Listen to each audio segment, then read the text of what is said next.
Apple needs to make a TV. Yep, I've been saying that. Can you imagine the Apple TV software? And then it'd be $20,000 starting.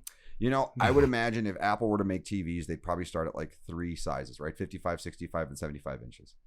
I would imagine they'd go there. Because I would say at 55, now you're talking like a modern day TV at a base level, at a base size. With built-in Apple TV. With the built-in Apple TV software, with more Apple TV software stuff built in, like Face ID, so it can recognize you. So let's say it sees. It'll work better than the Kinect. Absolutely. Oh, 100%. It needs to work better. I mean, anything works better. Can you imagine if it didn't? That'd be embarrassing. Well, considering the problems they have with Siri. But you know what? Face ID works pretty well. So I was about to say. You can't compare that to Siri. Oh, God, no. Can you imagine, though, like how cool it would be if Apple started getting... Because you made up a point on the whole smart home thing when you talked about how Apple should get into security systems. Now, they make the HomePod. They have the Apple TV. I talked about how they need a HomePad because that would be an amazing thing to have when you think about it relative to Google Max. But having a TV, okay, yeah, you already know it's going to cost an arm and a leg. That 55-inch TV is going to cost. Let me think. That TV is going to cost. You're going to have to sell your soul. You're going to have to take a second mortgage out. Second, third, and fourth. Yeah. Do you have kids? No, not anymore with this TV. Yeah. You're going to have to give those up. I would assume. Here you go. For the 55-inch, $3,000. And that's okay. Well, then incredibly expensive for a 55-inch TV. I mean, yes. Because the 75-inch would probably cost like $9,000. What kind of screen do you think they'll use? The panel that they would use? I mean, it'd probably be like max HDR spec. So maybe a Samsung.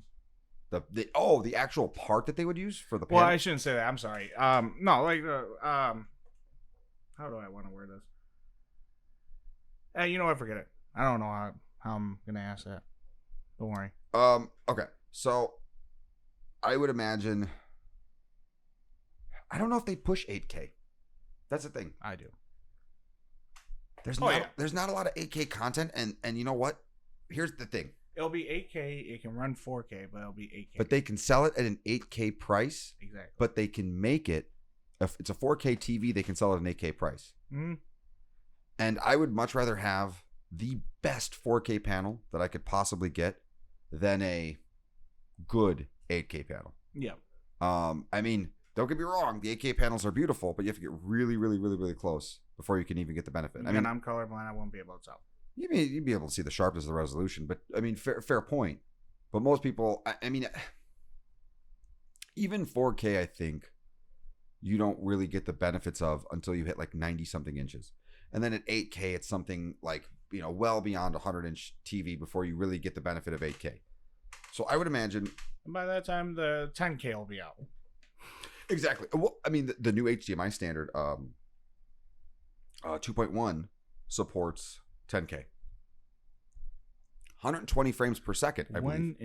Here's the thing. I don't want to go off topic too much, but here's a question for you. When do you think enough is enough with the K? Until people stop buying into it.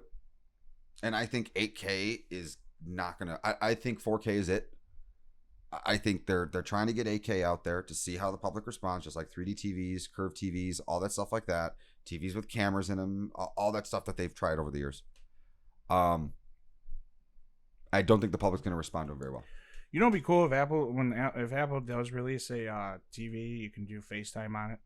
Yeah, and that's the thing. You'd be able to, right? Especially if they put a Face ID in it. Yeah. It can see, okay, Johnny, Timmy, and Ann are sitting in front of the TV, and they have their phone set to only show notifications or phone calls on the TV if it's just them. Mm-hmm. If the TV detects anyone else, then don't do it, right? Yeah.